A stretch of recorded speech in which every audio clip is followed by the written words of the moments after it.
पुष्टिसार मुख्यतः कार्य होची जे आम शरीर को वृद्धि विकास गठन ये सब कार्य से साहाय्य करे।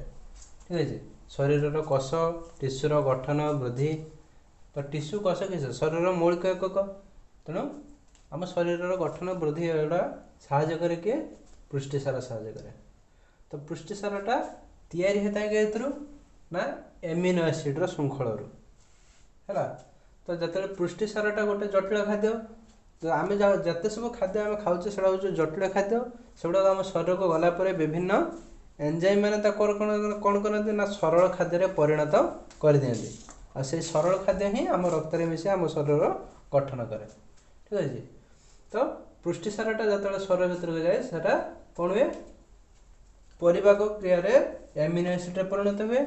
एमिनो एसिड किस करे शरीर गठन वृद्धि में साहाय्य करे।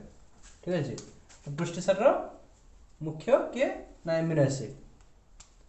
एमिनो एसिड श्रृंखल पुष्टिसार गठित होता है। तो ये पुष्टिसारटा केउठू आसे उद्भिद ठारू तेणु ये उद्भिद पुष्टिसार कौटू आने ना नाइट्रोजन रू से प्रस्तुत करे। बुझेगा आम शरीर आम जो वायुमंडल नाइट्रोजन गैस अच्छे से नाइट्रोजन गैस रू ही नाइट्रोजन रू से प्रस्तुत करे पुष्टिसार। तो नाइट्रोजन आम जाचे नाइट्रोजनटा सहजरे उद्भिद ग्रहण करें ना ताको केवल केतेक बैक्टेरिया नील शैवाल कौन करती ना उद्भिद ग्रहण योग्य नाइट्रेट यौगिक प्रस्तुत करते। तो सही जघर जो विबंधनकारी बैक्टेरिया से गुड़िक था कौटी ना जो डाली जातीय गछ ताहारी चेयर। तो सही से कौन करती से कौन सहजीवितर उदाहरण आगो गले पढ़ा।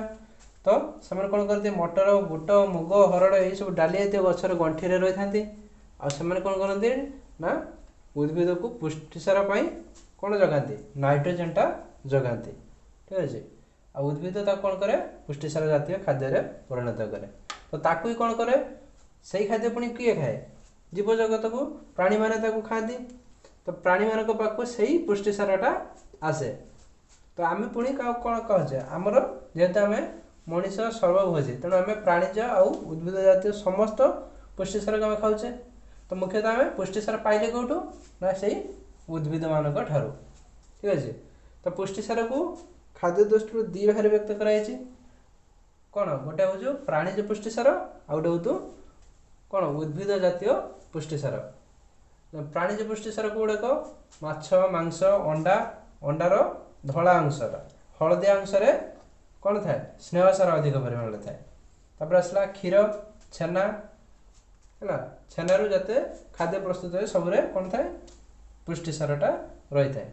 जेहेतु एगुड़ाक प्राणी ठार मिलूँ कहुचे प्राणीज पुष्टिसार। तापर आसला उद्भिद जातीय पुष्टिसार जोटा कि डाली जातीय खाद्य जिते प्रकार रहा मटर मुग बुट हरड़ है जिते प्रकार डाली जातीय खाद्य रहा से सब उद्भिद जातीय पुष्टिसार थाए। आउ कौन थाए ना सोयाबीन थाए सोयाबीन रे सबुठारु अधिक परिमाण रे प्रोटीन रही था। ठीक है डायरेक्ट। तो आज आम पढ़ा कौन ना पोषण स्नेहसार जो खाद्य विभाग पढ़ुले आज पढ़ा स्नेहसार विषय। तो स्नेहसार जातीय खाद्य दी प्रकार रही है गोटे हूँ स्नेहसार जातीय खाद्य फैट्स थाए लिपिड्स थाए। ठीक अच्छे तो कौ खाद्य मिले स्नेहसार मांस क्षीर अंडा अंडार हलदिया अंश तेल घी जते प्रकार तेल जातीय खाद्य अच्छे तो से स्नेहसार थाए। तो भर जो लिपिड आ फैट्स अच्छे लिपिड्स काम होची कौन ना कोष झिल्ली तैयारी कर साहाय्य करे। आम आगुरी पढ़ीचे कोष झिल्ली विषय कोष को आवरण कर रखता है से कोष झिल्ली तैयार मुख्य भूमिका ग्रहण करे किए लिपिड्स। तो तापर आसला फैट्स फैट्स कौन ना चर्बी भाव में से संचित होकर रहे। तो आम जिते अधिक स्नेहसार जातीय खाद्य खाइबा से कौन आम चर्बी भाव में संचित हो रही। तो चर्बीर मेरिट्स भी अच्छे डिमेरिट्स भी अच्छे कौन हुए ना चर्बी आवश्यक बेले संचित जारित ही आमको शक्ति जगाए।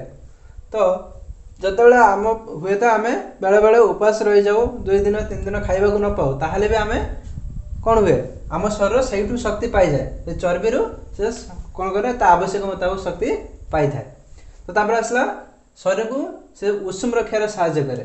तो चर्म तले जो चर्बी संचित हो रहे चर्बीटा जेहेतु तापर कोपरी भाई तेणु से कौन करे ना चर्म को आमको कौन उषुम रखार साहाय्य करे। तो शीत दिने कौन हुए देखियो मोटा लोक मानू बेसी कौन शीत लगे ना कारण तांकर चर्म तले चर्बी अधिक परिमाण में रही है। ठीक अच्छे तो ये था मेरिट्स।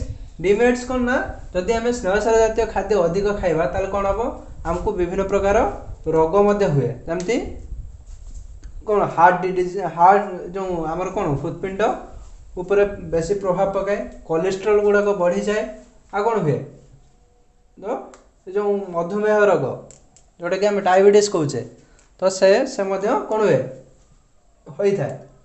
तो जदि आमर स्नेहसार अभाव हुए तार कौन हुए ना सुखिला चर्मटा आमर सुखिला देखा जाए है।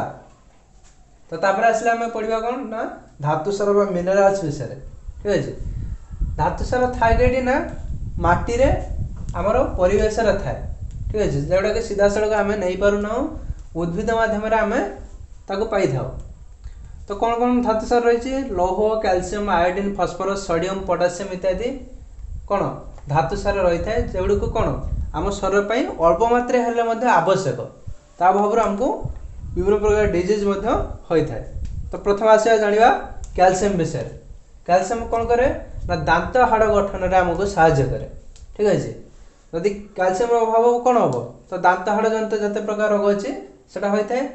तेणु जार भी दांत हाड़ जनित प्रोब्लेम थाए ताको कैल्शियम टैबलेट खायापी उपदेश दियंती। ठीक अच्छे तापर आसला लौह विषय।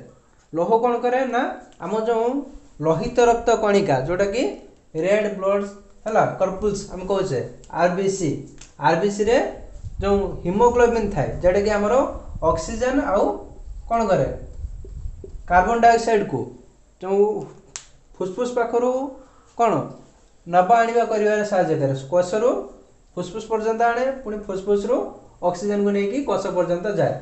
तो से हिमोग्लोबिन रो मुख्य भूमिका थाए और से हिमोग्लोबिन टा गठन पर आमको लौह आवश्यक करता है। तो तापर आसला आयन संतुलन जो आमर शरीर में आयन संतुलन रक्षा कर धातु सार मुख्य भूमिका ग्रहण करे। तो थाए कौटी धातु सार ना विभिन्न प्रकार शाग पनीपरिया एमती चूना माछ लुणी माछ यही सब अधिक परिमाण में धातु सार रही है। तो अभाव हेले कौन हम जदि कैल्शियम अभाव हुए दांत हाड़ आमर दुर्बल हो लौहर अभाव हेले रक्तहीनता हम आयोडीन अभाव हेले गलगंड इत्यादि रोग हुए। ठीक अच्छे।